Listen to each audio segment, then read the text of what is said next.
नमस्कार, मैं हूं आपके साथ मयंक। देखिए, बड़ी खबर इस वक्त की, अमेरिका से B-2 बॉम्बर्स रवाना हो गए हैं। B-52 बॉम्बर्स भी रवाना हो चुके हैं।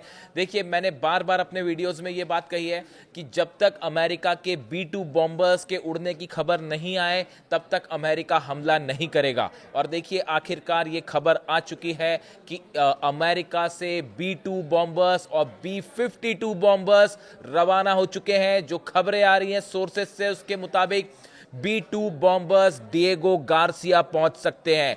डिएगो गार्सिया हिंद महासागर में अमेरिका का वो नेवल बेस है जहां पर अक्सर B-2 बॉम्बर्स की तैनाती की जाती है ईरान पर हमले के लिए। पिछली बार जब अमेरिका ने हमला किया था तो B-2 बॉम्बर्स ने अमेरिका से फ्लाई किया था, लेकिन देखिए, बार बार हमने आपको ये बात कही थी कि इस बार अगर अमेरिका हमला करेगा तो B-2 बॉम्बर्स शायद अमेरिका से फ्लाई ना करें, वो डिएगो गार्सिया से फ्लाई कर सकते हैं। और अब देखिए, यही खबरें आ रही हैं कि अमेरिका ने आदेश दे दिया है B-2 बॉम्बर्स को मिडिल ईस्ट भेजने के लिए। और संभवतः ऐसा बताया जा रहा है कि ना सिर्फ अब्राहम लिंकन पर बल्कि डिएगो गार्सिया में B-2 बॉम्बर्स पहुंच रहे हैं। देखिए, अमेरिका की तरफ से जो खबरें आई अमेरिका से, उसके मुताबिक एक बड़ी बैठक हुई जिसमें अमेरिका के टॉप मिलिट्री कमांडर्स शामिल थे। उन्होंने डोनाल्ड ट्रंप को ब्रीफ किया कि ईरान पे हालात कैसे हैं और क्या हमला इस वक्त किया जाना चाहिए। दो तरह की खबरें हैं, दो तरह की रणनीति बनी है अमेरिका की तरफ से। पहली रणनीति यह है कि जो ईरान के इंपॉर्टेंट लोकेशंस हैं उस पर हमला किया जाए। मैं आपको बताता हूं ये इंपॉर्टेंट लोकेशंस क्या हो सकती है। देखिए, ये इंपॉर्टेंट लोकेशंस, अली खामेनी साहब का जो ऑफिस है हो सकता है कि उसको टारगेट किया जाए। IRGC का जो ऑफिस है, हेडक्वार्टर है, वो निशाने पर है अमेरिका के। इसके अलावा अलग अलग कमांडर्स जो हैं ईरान के, ये निशाने पर हैं। इस तरह की खबरें आ रही हैं। लेकिन इसी बीच ईरान ने एक बड़ा मिलिट्री एक्सरसाइज शुरू कर दी है स्ट्रेट ऑफ हॉर्मूज में। और ये खबरें आ रही हैं कि अगले 24 से 48 घंटे में ईरान स्ट्रेट ऑफ हॉर्मूज को बंद कर सकता है। अगर ईरान ने स्ट्रेट ऑफ हॉर्मूज को बंद कर दिया तो यह बहुत बड़ा झटका होगा, न सिर्फ अमेरिका के लिए बल्कि पूरे यूरोप के लिए। यहां से निकलने वाले सब शिप्स रोक दिए जाएंगे। अब देखिए, जिस तरह की खबरें हैं, एक बार बार ये सवाल पूछे गए कि अब तक अमेरिका ने हमला क्यों नहीं किया।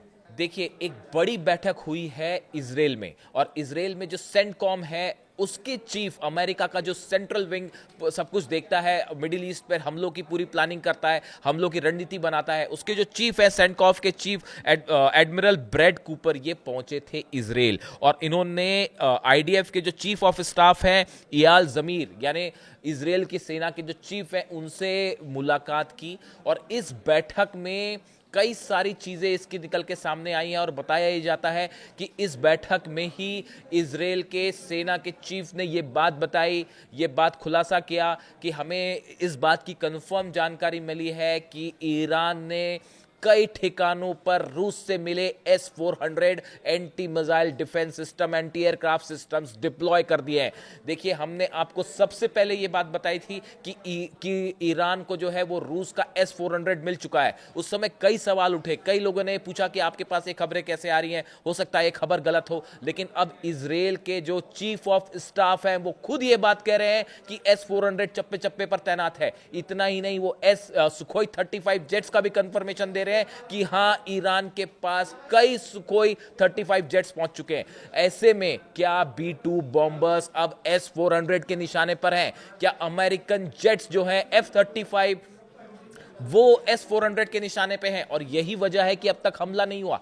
देखिए, इतना बड़ा मिलिट्री बिल्डअप हुआ, कभी भी हमला कर सकता था अमेरिका, लेकिन अब तक अमेरिका ने हमला क्यों नहीं किया? इसकी क्या बड़ी वजह है? सबसे बड़ी वजह S-400 का डर। मैं बार बार इस बात को कह रहा हूं कि अगर अमेरिका का एक भी F-35 जेट डाउन होता है या B-2 बॉम्बर्स, देखिए B-2 बॉम्बर्स रडार पर कैच नहीं होते, लेकिन बड़ी खबर, रूस के जो सैटेलाइट्स हैं, चाइना के सैटेलाइट्स हैं, वो ट्रैक कर रहे हैं अमेरिका के B-2 बॉम्बर्स को, और यहां तक नजरें बनाए हुए हैं कि वो टेक ऑफ करें। ऐसी भी खबर है कि B-2 बॉम्बर टेक ऑफ करेगा हमले के ठीक पहले, उसके पहले ही ईरान अटैक कर सकता है। ईरान ने अपनी एंटी शिप मिसाइल्स लगा रखी हैं। S-400 तो तैनात है ही, इसके साथ ही फतेह 2 मिसाइल्स जो हैं वो अब्राहम लिंकन को टारगेट करके रेडी हैं। और B-2 बॉम्बर्स अगर फ्लाई करते हैं अब्राहम लिंकन से अगर टेक ऑफ करते हैं तो हो सकता है ईरान प्रीएम्प्टिव स्ट्राइक कर दे। यही बात कही जा रही है डिएगो गार्सिया के लिए। ये जो ईरान ने ICBM टेस्ट किया, करीब 7,000 किलोमीटर का टेस्ट किया गया, ये 10,000 किलोमीटर रेंज है, करीब 4,000 किलोमीटर का डिस्टेंस है डिएगो गार्सिया से ईरान का। बताया ये जा रहा है जरूरत पड़ेगी तो इस मिसाइल से डिएगो गार्सिया पर भी हमला हो सकता है। अगर ईरान इस बात को लेकर कंफर्म होता है कि B-2 बॉम्बर्स उड़ान भरने जा रहे हैं, पहले ही प्रीएम्प्टिव स्ट्राइक हो सकती है। यानी B-2 बॉम्बर्स वर्सेस फतेह मिसाइल अब देखने को मिलने वाला है मिडिल ईस्ट में। देखिए, मैंने बार बार ये बात कही कि अब्राहम लिंकन जब तक नहीं आएगा तब तक हमला नहीं होगा, और यही बात हुई। अब्राहम लिंकन अब पहुंच गया और डोनाल्ड ट्रंप कह रहे हैं कि दूसरा एयरक्राफ्ट कैरियर भी पहुंच रहा है। इसके अलावा B-2 बॉम्बर्स को लेकर खबर थी कि डिफेंस एक्सपर्ट्स ये बता रहे थे कि अमेरिका बिना B-2 बॉम्बर्स के अटैक नहीं करेगा, और अब B-2 बॉम्बर्स का आखिरी कंफर्मेशन आ गया है। अब देखने की बात यह है कि इतना बड़ा मिलिट्री जमावड़ा करके क्या अमेरिका हमले की हिम्मत जुटाएगा, और क्या वो फतेह 2 मिसाइल्स जो है इसका रिस्क लेगा। बताया जा रहा है कि 500 से ज़्यादा ड्रोन रेडी हैं अब्राहम लिंकन को टारगेट करते हुए, फतेह मिसाइल्स रेडी हैं। स्ट्रेट ऑफ हॉर्मूज में ईरान ने दनादन मिसाइल्स जो है दागनी शुरू कर दी है, और एक प्रकार का संदेश दिया है कि अगर जरा भी हमला हुआ तो आप नतीजा देखिए। S-400 तैनात है। यही वजह है कि इजराइल भी इस बात को लेकर पूरी तरह से श्योर नहीं है कि क्या हमला होना चाहिए या नहीं होना चाहिए। अब एक बड़ी मुश्किल है, मिलिट्री जमावड़ा तो कर लिया ईरान ने, लेकिन अमेरिका ने, लेकिन क्या अमेरिका हमला करेगा, क्या ट्रंप हमला करेंगे, इसको लेकर अभी भी सवालिया निशान बना हुआ है। लेकिन इसी बीच जो B-2 बॉम्बर्स की खबर है, ये कान खड़े करने वाली खबर है, और 48 घंटे में इस बात को निगरानी रखने की जरूरत है कि ये B-2 बॉम्बर्स का मूवमेंट क्या होता है, क्या ये ईरान की तरफ फ्लाई करते हैं, और अगर करते हैं तो इसका मतलब होगा एक बड़ी जंग मिडिल ईस्ट में।